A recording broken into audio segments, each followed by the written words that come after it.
Wabe seba nesicelo sokuthi ngiyacela ke mkhulu ukuthi phela ungivula amehlo. Wathi umkhulu ngizokwenza lokho. Yaphela inyanga, yaphela esibili, yaphela esithathu, kwaze kwaphela unyaka amehlo awavuleki. Yaphahla lensizwa ibuza kubantu abadala ukuthi kungani pha amehlo ami engasavuleki ngoba sengiyenzile into enanithi angiyenze. Yathi mayiphahlile kanjalo waphinde wafika futhi umkhulu wakhe. Wathi mzukulu ngiyakuzwa uyakhala uthi amehlo akho asiwavuli ngani. Kumanje na mzukulu ngimatasa ngizama kona ukuthi amehlo akho ngiwavule.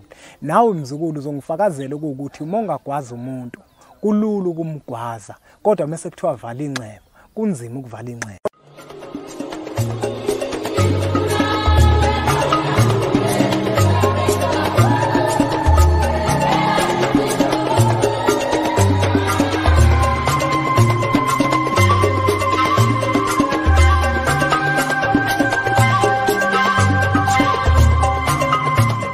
Awuhaze wamuhle umuntu ayenhle indoda webabu awulazela lihle ishende lidlula umaqondana noma ngilele kithi ngihlale ngicabanga lona wena ungalifihla ekhosombeni lifihle ekhosombeni. Kwathi ngithi kunina benkashana kaMenzi yaphuza umlaza ngameva yabhula umlilo ngamahlamvu abanye bocima ngamanzi. Nina belembe leqamanya amalembe ngokukhalipha usishaka kashayika ngemanzi ngesaba ukuthi ushaka kuyinkosi asemashobeni. Angibingelele umhlaba wonke nasendaweni zonke la kufinyela khona lo mfanekiso oqoshiwe ibizo lami ngumlekeleli umshana wakofuze fulele omashiya amahla ngathi azoshumayela umzukulu kaMdumo igaba elimabanga likaThumbula Tshatatsha kaPhesha uPhesha kaMaguyane uMaguyane kaVaphi uVaphi kaNokhona. Kanti ke mina insizwa zingibiza ngonduna kaNdaba untombezi yamncumela insizwa zamkhombisa lesincane saphuma ehlathini ekseni ngovivi sasivuthula ngoba sigcwele amabethe. Bathi ikholo likholwa ngenhliziyo engalibhadina kancane esontweni ugqamgqama umsathe enkakane lakhe lathi ngihamba litheselo sitha lathi ngahamba. Bathi umjabulelo ngomamatheka komkakhe ngoba njalo memamatheka kuthi faca. Kuhlala kuyintokozo ke bafowethu ngaso sonke isikhathi ukuthi ngifike la kwi-channel yethu enkulu Impunga Yesintu TV. Mangakutshela nje inhloso nqangi uma ukuthi umusha kule channel. Inhloso enkulu bafowethu ngale channel ukufundisana ngesintu sethu thina njengabantu abampisholo. Sikhumbuzisana ukuthi okhokho bethu babehamba kuyiphi indlela uzokhumbula ukuthi isintu sethu iyonanto esekela impilo zethu kanti impilo zethu thina njengabantu abampisholo zinqike enkomo kubantu abangasekho. Ingakho ke bafowethu sike sifundisane la kwiMpunga Yesintu TV ukuthi amathongo asemakethi athandane ukuze ajabule ngathi ukuze konke sikwenzayo kungabi sinengiso kuwona kodwa konke sikwenzayo kube ukuthi kulethe injabulo kuwona amathongo ngoba uma singenza izinto eziphambene bafowethu amathongo asemakethi ayosinikeza ubunzima asigqilaze kube kungafanele. Namuhla ke bafowethu ngifisa ukuthi ngizonixoxela indaba eyakenzeka kwenye insizwa. Le ndaba eyakenzeka kwenye insizwa indaba ebhlungu kakhulu ayiyona indaba emnandi. Kodwa ngesizathu sokuthi ngiyafisa ukuthi umbukeli weMpunga Yesintu TV angazithole sebhekana nenkinga enjalo. Uzokhumbula ngenkathi ngingena ngithe impilo zethu thina njengabantu abampisholo zinqike enkomo kubantu abangasekho. Ngisho ukuthini mangithi impilo yomuntu inqike enkomo kubantu abangasekho? Ngisho ukuthi zonke izinto esizenzayo bafowethu nempilo esiyiphilayo isekelwe amathonga lele phansi kothu lomhlaba. Lensizwa lena yathi mayithatha induku zayo ngelinye ilanga. Ekulaleni kwayo kuqala yaqale yaba nesibonakaliso okanye iphupho. Yebo ke kunomehluko phakathi kwesibonakaliso nephupho. Yona yaba nesibonakaliso. Mayiba nesibonakaliso yabe sifuna abantu abazoyihlaziyela ukuthi lesibonakaliso kungabe sisho ukuthini. Nebala yabathola abantu bayitshela ukuthi hayi cha kukhona ikhehla la lidinga ukuthi lenzele okuthile ngoba lalikhona liqinekile kodwa manje lifuna wena ulenzele lokho okuthile. Ayizange ke lensizwa lena ikubalule lokho okuthile ekade kushilo kodwa kukhona umuntu namuhla othola ukuthi abantu abadala bakubo okanye abantu abamembethe kukhona ukungcola okuthile abanako. Abantu abadala bamembethe badinga ukuthi bahlanjululwe. Mhlambe wena kufanele ukuthi uthole umuntu ozohamba ayekogeza. Uma yakogeza lo muntu hayi ngoba nake geza wena kodwa ugeza lo muntu okwembethe kodwa wena ugolozile. Kukhona umuntu namuhla othola ukuthi kufanele adle igobongo. Le gobongo ngenkathi elidla hayi ngoba naka uzobudlela wena kodwa udlela lo muntu ngesizathu sokuthi yena uyalidinga phezukwakho. Uma usulidlile lo gobongo kuzabe sekuba khona izinto ezinhla zokwenzela zona kodwa wena ugolozile awufuni ukukwenza konke lokho. Nalensizwa ke nayo kukhona into ethile abantu abadala babeyicelile ukuthi ikwazi ukuthi bayenze ngenhloso yokuyenzela bona ukuze bakwazi ukuthi bakhululeke. Lensizwa lena yabisigoloza ukuyenza lento eshiwo umkhulu wayo. Kwaphela isikhathi eside impela nje inyanga zaba yisithupha lensizwa iyenzi lento umkhulu wayo lokho efika ethi mzukulu ngiyacela ukuthi uyenze lento. Agoloza umzukulu ukuyenza lento. Kwaqhubeka isikhathi sithe masiqhubeka isikhathi umkhulu wakhe wabe sephinde futhi efika kuyena ngephupho. Wamtshela wathi mzukulu yabona ke manje ngoba unenkani. Into engizoyenza kuwena ibhlungu kakhulu ngoba awufuni ukuthi wenze lento ngikucela. Ube uyingane unqaba ukuthunywa.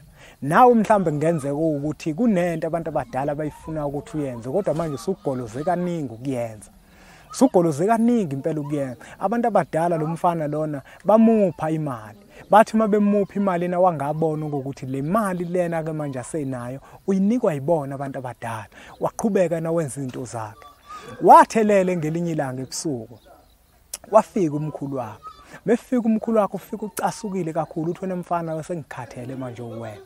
Into engizoyenza manje kuwena ngizokuvala amehlo. Ngoba wena ufuna ukuthi ungilungisele lento engifuna ukuthi ungilungisele yona. Umkhulu wakhe nebala wavula thatha into engathi impuphu wayithela emehlweni kuyena. Uthe ngenkathi exhopheke ke sibonakalisweni ewacikika amehlo wathi uyabheka akasaboni. Elele eke sibonakalisweni wathi umephaphama nebala akasaboni emehlweni. Waqala manje wasukuma. Waqala manje wadhlupha wahamba wathatha induku zakhe waya kwabamanga. Umefika kwabamanga bafika bamtshela ukuthi wena ushaya abantu abadala wena. Kunento wena obalekayo ukuthi uyilungise. Uyilungisela abantu abadala. Bayakunikeza inhlanhla, bayakunikeza yonke into oyidingayo kodwa wena akukho okwenzela kona abantu abadala. Lensizwa yaqala ngaleso sikhathi ke yasukuma yawenza umsebenzi. Kwathi makudlula amasonto amathathu iwenzile umsebenzi yaphinda futhi ekulaleni kwayo. Lafika lekhehla lazothi ngiyabonga mzukulu. Okwenzile kungijabulise kakhulu, ngiyabonga kakhulu. Wabe seba nesicelo sokuthi ngiyacela ke mkhulu ukuthi phela ungivula amehlo. Wathi umkhulu ngizokwenza lokho. Yaphela inyanga, yaphela esibili, yaphela esithathu kwaze kwaphela unyaka amehla wavuleka. Yaphahla lensizwa ibuza kubantu abadala ukuthi kungani pha amehla ami engasavuleki ngoba sengiyenzile into enanithe angiyenza. Yathi mayiphahlile kanjalo waphinde wafika futhi umkhulu wakhe. Wathi mzukulu ngiyakuzwa uyakhala uthi amehlo akho asiwavula ingane. Kumanje nomzukulu ngimatasa ngizama kona ukuthi amehlo akho ngiwavule. Nawe mzukulu uzongifakazela ukuthi uma ungagwaza umuntu kulula ukumgwaza kodwa mase kuthiwa vala inxeba kunzima ukuvala inxeba. Nakumina ke kwabalula ukuthi amehlo akho ngikwazi ukuthi ngiwavale ngoba ngase ngicasukile ngesizathu sokuthi awuzwa. Kodwa njengoba sekufanele ukuthi ngiwavule lokho kuzongithatha isikhathi ngoba ukuwavula akuyona into encane nakuba kwaba into encane ukuthi ngiwavale. Nawe ke mbukeli wempunga yesintu TV kubalekile ukuthi abantu abadala bangaze benze into ezoba uswazi kuwena, bangaze benze into ezoba ubhlungu kuwena ngesizathu sokuthi awuzwa. Ubani nobani uzofakaza ukuthi ingane mayingezwa iyashawa. Kubalekile ukuthi thina singavumi ukuthi abantu abadala kuze kufike leso sigaba sokuthi bashaye ngesizathu sokuthi wena ufuna ukwamukela isiphiwo abantu abadala bathi sithathe. Mhlambe ngenze ukuthi nawe sebekushayile ngokuthi impilo yakhe inzima uyazama ukuhlanganisa kuhlangana. Khona umuntu ohambile waya enyuvesi waya kofunda wagogoda kodwa mase kufuna athola umsebenzi akawutholi ngesizathu sokuthi abantu abadala bona kukhona isiphiwo bamphathele sona yena uyagoloza ukuthi asithathe. Akusizi ukuthi ugoloza ukusithatha leso siphiwo sabantu abadala ngoba impilo yakho angeke iziye phambili ngoba impilo yomuntu nomuntu inqike enkomo kubantu abangasekho. Ingakho ke kubalekile ukuthi abantu abadala makukhona into ethile bathi yenze bese uyakwemukela lokho bese emva kwaloko kubacela abantu abadala ukuthi ucela ukuthi ke wena kwenzeke ngalendlela. Ungajahi wena ukuthi uzonqaba ukuthatha into abantu abadala bese ubatshela ukuthi akwenzeke ngalendlela. Angeke kuze kwenzeke esimene esifana naleso. Hayi mbukelo wempunga yesintu TV. Ngimpunga yesintu inhloso enkulu ebenza ukuthi ngixoxe lo daba lwalensizwa. Ingoba ngithanda ukuthi umbukelo wempunga yesintu TV agcine ezithole seshaya abantu abadala ngesizathu sokuthi udonsa inyawo ekuthena alungise ezinye zezinto asezazi yena. Uzwile ukuthi kufanele udle igobongo. Uzwile ukuthi wena unesiphiwo sabantu abadala kodwa ugolozile. Uzwile ukuthi wena khona umsebenzi kumele ukuthi uwenze. Uzwile ukuthi abantu abadala bakini baseyintabeni kufanele ukuthi ubalane.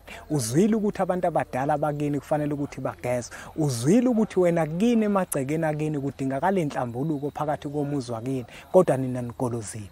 Kubalekile ukuthi ke konke lokho nikulungise ukuze abantu abadala abaphakathi komuzwa kini bengeke bathathe isinqumo sokuthi banishaye ngenhloso ukuthi banibona njenganabantu abangezwa. Angageqiki amagula ngeimpunga yesintu. Ngiyacela ukuthi imfanekise eqoshiwe nidlulisele kwabanye abantu ngoba nakubona izokwazi ukuthi ibe usizo olukhulu. Ngiyacela futhi ukuthi niqhubeke nisubscribe kwi-channel yethu Impunga Yesintu TV. Nizitholele nencwadi esizilobayo njenganempunga yesintu. Ikhona incwadi esihloko sithi amava ahlabahlosile, incwadi esihloko sithi sithini isintu, nencwadi esihloko sithi uyokhuluza ukhokhobe. Kanti futhi uma ukuthi niyafisa ukufika emphelandaba wempunga yesintu sizoxoxa nje, sichushisane kwezinye zezinto ezithinta isintu sethu, sihlaziye sikuhlaziyayo, sikunika umhlahlandlela.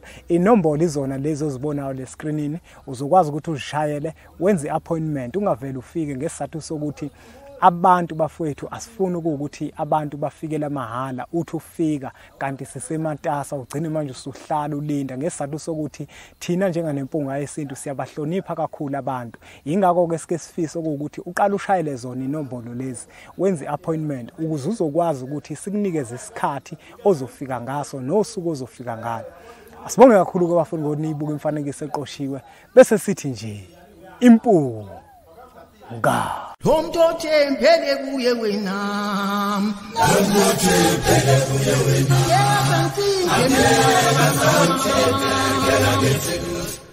umuntu othembele kuye wena, umuntu othembele kuye wena,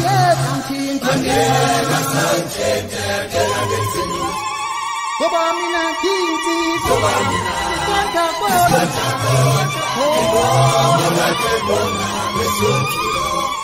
Baba mina kinta kola,